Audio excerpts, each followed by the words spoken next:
a young girl disappeared without a trace, leaving her home.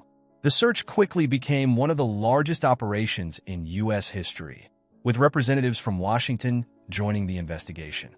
Candy was the only child in her family, and soon after her birth, her parents divorced. Her father remained in the same town, so they spent time together regularly.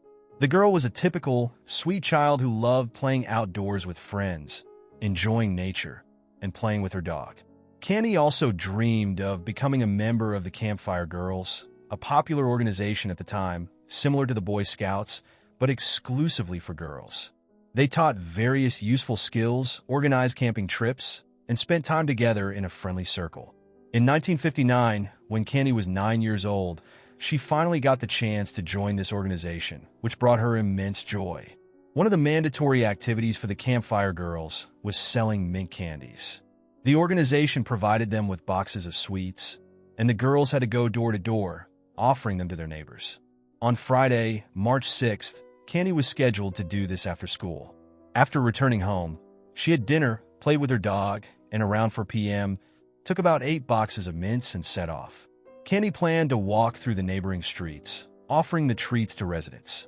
Other girls were also supposed to canvass houses in the area, but they had previously assigned streets to avoid overlaps and repeated offers to the same neighbor. After a few hours, her mother began to worry as Candy still had not returned.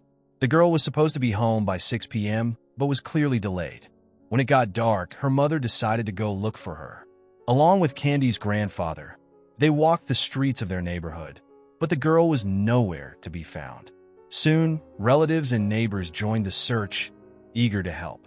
However, despite their efforts, they found no trace of Candy, prompting her mother to call the police. By that time, the streets had already darkened, and it was becoming increasingly clear that something bad might have happened to Candy. The police quickly became involved in the search, starting with interviewing neighbors. It soon became clear that Candy had sold only 1 box of mints. This indicated that something bad might have happened to the girl shortly after she left home. However, one neighbor claimed to have seen the girl on a nearby street around 6:30 p.m. This raised eyebrows, as by that time, Candy's mother was already out searching. The girl's grandfather also shared a strange observation. When he set out to look for his granddaughter and arrived on the street mentioned by the witness, he was nearly hit by a speeding car that even ran into the curb. Unfortunately, he couldn't remember the license plate number, but noted that it was a green 1953 Ford. The police disseminated a description of the vehicle, but they were unable to track it down. Around 9 p.m., they found several boxes of mints scattered on the road near a bridge. It was clear that these boxes belonged to Candy, which further heightened the general concern. The police focused their search in this area, scouring both banks of the river along with a small wooded area on either side. They continued searching the area throughout the night, but Candy was never found. By morning, news of Candy's disappearance began to spread actively through local newspapers, and soon national media started covering the case. In 1959, child disappearances from their homes were a rare occurrence, as such cases happened extremely infrequently. The residents of Candy's town had not faced a situation like this in many years, leading to profound despair. Early the next day, the police intensified their efforts by bringing in more officers. Mounted police, SUVs, and even military personnel participated in searching the area from the air. Additionally, numerous volunteers, both from the town and neighboring areas, joined the search efforts. In the search for Candy, over 1,000 people participated, making this operation one of the largest in U.S. history at that time. The search area covered 11 miles around her home, but the results remained unsuccessful. On the same day, another tragic event occurred. A helicopter involved in the operation collided with power lines and crashed, resulting in the deaths of 3 out of 5 crew members. The search efforts continued for many days without yielding results. Police worked tirelessly in shifts trying to find Candy. In the first few days, they received approximately 750 tips, but each led nowhere. After 15 days, 2 soldiers stationed at a local base went hunting in the woods west of Spokane. While walking, they discovered a pair of children's shoes on the ground, which immediately brought back memories of Candy's disappearance. All military personnel involved in the search were familiar with her case. They notified the police about the discovery, and the shoes were shown to Candy's grandfather, who confirmed that they belonged to his granddaughter. The police then went into the woods to investigate. Soon, one of the officers spotted a leg protruding from some bushes, and upon closer inspection, found the girl's body, which had been camouflaged with pine branches. The medical examiners determined that the cause of death was asphyxiation, with the killer using a torn piece of fabric from her skirt. Marks on Candy's hands and feet indicated that she had been tied up, but no ropes were found nearby. Experts also indicated the possibility of sexual assault. At the crime scene, police discovered a green car upholstery nearby, but they could not determine whether it had any connection to the crime. On Candy's clothing, officers found a small purple stain that smelled like grape-flavored chewing gum, but again, no link to the incident could be established. Lacking significant evidence that could point to a murderer, the police began searching for clues anew. Investigators reviewed all tips and checked the possible involvement of hundreds of individuals, neighbors, suspicious persons, and previously convicted criminals. Their attention then turned to a 50-year-old man named Alfred Graves. He was suspected for rather unusual reasons. He committed suicide on the day Candy's body was found, right in his car parked near where the boxes of mints were discovered. He lived just a few hundred yards from Candy's home. During a search of his vehicle, the police found a rope and women's hairpins. A further search of his residence led to the discovery of numerous newspaper clippings related to sexual crimes against women and girls. In addition, the police learned that several women had accused Graves of harassment, and his wife had expressed suspicions about his involvement in Candy's murder. Despite this troubling chain of circumstances, detectives found no evidence that could connect Alfred to the crime. The police decided to consider other suspects, and their list gradually grew. A few months after the murder, detectives already had an expanded list of names that spanned several pages, but each time their efforts ended up fruitless. Later, investigators discovered another suspect, a serial killer named Hugh Morse, who had been arrested in 1961 for a series of crimes. The reasons for considering him a suspect became clear in the later stages of the investigation. Hugh was remembered for his constant chewing of grape-flavored gum, which became yet another reason for suspicion, as a similar substance was found on Candy's clothing. It's important to note that he also killed 2 women in Spokane just a few months after the tragedy involving Candy. Hugh began his criminal activity at a fairly early stage in life. His first arrest occurred due to an attack on a woman, but it had no consequences for him. He was simply discharged from the army where he was serving. After that, he committed a series of thefts in Los Angeles, serving only 6 months for it. Later, Hugh lured 2 8-year-old girls to a remote area by promising them ice cream. As a result, he sexually assaulted them and was once again apprehended. However, despite the seriousness of his actions, he managed to avoid prison time, as a medical board declared him a sexual psychopath. He was sent to a psychiatric hospital, but after 2 years, doctors decided he was cured and released him. After that, Hugh moved to Spokane, where he began peeping into women's windows. In November 1959, he broke into the home of a 28-year-old woman, attacked her, and killed her. 10 months later, Hugh committed another crime, breaking into the residence of a 69-year-old woman and repeating the same actions he had with the previous victim. The following month, he attacked another woman, stabbing her several times, but she managed to survive.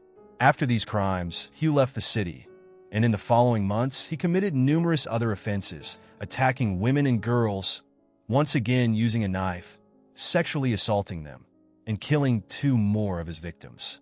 Constantly traveling between different cities and states, he finally came to the attention of the FBI, which placed him on the list of the 10 most wanted criminals in the country. He was arrested and received several life sentences. At the same time, Hugh attempted to take his own life in his cell, but he was saved in time by the guards and continued to serve his sentence. The detectives investigating Candy's case visited him in prison multiple times, but Hugh consistently denied any involvement in the girl's disappearance. He underwent a polygraph test and became a suspect in the attempted rape of a minor. However, just a few days after his arrest, Hugh took his own life in his cell at the Spokane Police Department, Before that, he wrote a message on the wall in blood. "I have sinned against the Lord." His wife learned of her husband's arrest only after his death. When she spoke with the police, she asked if he had killed that girl, referring to Candy. This prompted detectives to initiate a new investigation into his potential involvement. But once again, no compelling evidence was found. Howard remained one of the main suspects, as he lived on the adjacent street to the victim. For many years, the police continued to seek new evidence and consider other suspects. One day, a woman contacted them and reported that on the day Candy disappeared, she had seen a green car following the girl. This prompted investigators to refocus their efforts on searching for this vehicle, but the results remained unsatisfactory. The woman surprised everyone by choosing to share this information many years after the crime. Over the following decades, the case was periodically reopened, but detectives faced dead ends each time. They not only had to search for new evidence, but also contend with false confessions. A total of 13 individuals confessed to murdering Candy, but the police found their testimonies to be false. These individuals could not provide any details known only to the killer, often merely repeating information from newspapers. Such behavior was typical in high-profile cases, where for various reasons, people confessed to crimes they did not actually commit. Throughout this entire period, there were numerous rotations among the detectives in the police department, each of whom sought to unravel this complicated case. Candy's murder stood out as one of the most infamous and mysterious crimes not only in their city, but throughout the entire state. This tragedy impacted many people. Parents, who had previously felt safe allowing their children to play outside, began to reassess their views on safety after this incident. In the early 2000s, the case was decided to be reopened once again. This time, a new detective opted to utilize modern technologies. Fortunately, in 1959, the police had meticulously collected and preserved all possible evidence, which allowed experts to detect a sample of male sperm on Candy's clothing. However, given that the sample had been preserved for several decades, the examination proved to be extremely complicated.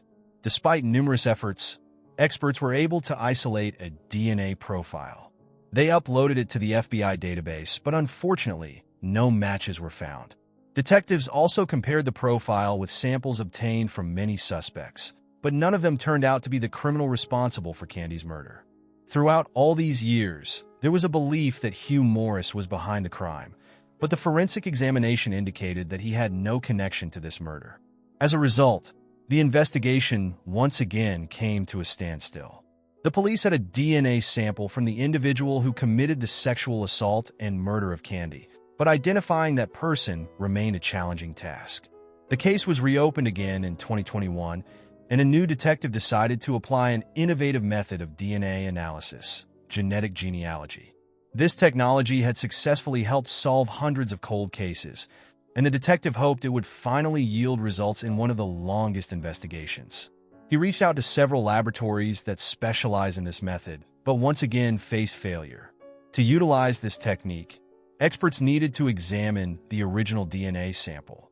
Several attempts were made, but each laboratory concluded that the sperm sample had undergone significant degradation, making it impossible to extract the necessary data.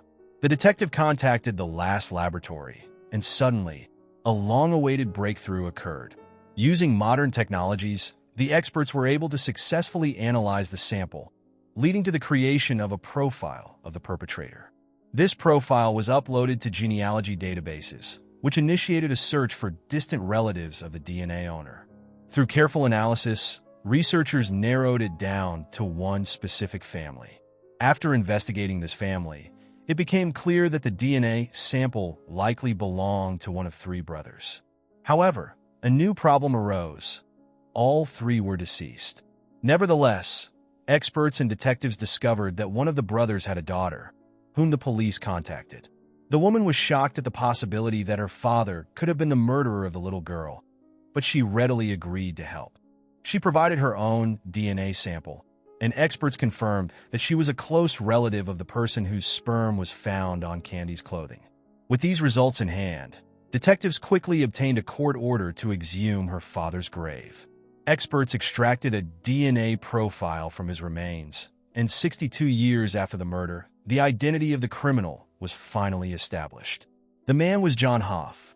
The DNA analysis results showed a complete match between John's genetic material and the sperm found on Candy's clothing. Over the years, despite a large number of suspects, John Hoff had never once appeared on that list. Upon studying his biography, detectives uncovered his involvement in other crimes. At the time of Candy's murder, John was only 20 years old and lived less than a mile from her home. He also served in the military, stationed at a base not far from where the girl's body was found. 2 years after the tragedy, John assaulted a woman, binding her, committing sexual violence, and attempting to murder her. However, the victim managed to survive. He was arrested and sentenced to just 6 months in prison, and he was dishonorably discharged from the military. After his release from prison, John started a family and had 4 children, 2 sons and 2 daughters. He remained off the police radar, seemingly living a normal life. John changed jobs frequently, and during one of these periods, while working at a food packaging company, he suffered a severe chemical burn to his face, leaving a noticeable scar. His life came to an end in June 1970, 11 years after Candy's murder, when John took his own life, leaving no note behind. The police also established that the victim might have been familiar with him. Candy was friends with his younger sister, who was 10 years old at the time. Later, many years afterward, she told detectives that after her friend's death, she cried in her brother's arms, unaware that he was Candy's killer. Unfortunately, the girl's parents did not live to learn the name of the murderer. Candy's mother died in 2006, and her father took his own life in 1963, for years after the tragic event. The reasons for his action remain unknown, but it is suggested that he could not cope with the loss of his daughter. Nevertheless, this case finally reached a resolution, becoming one of the longest in investigative history. Over 62 years, various detectives and their generations worked on it. At the press conference where the police announced the name of the murderer, only one officer who participated in the investigation in 1959 was present. He thanked God for living to see this moment and finally learn the truth. As for John's daughter, at first, she could not believe that her father could commit such a horrific crime. However, over time, she accepted this fact, describing her father as a monster who took the life of an innocent girl.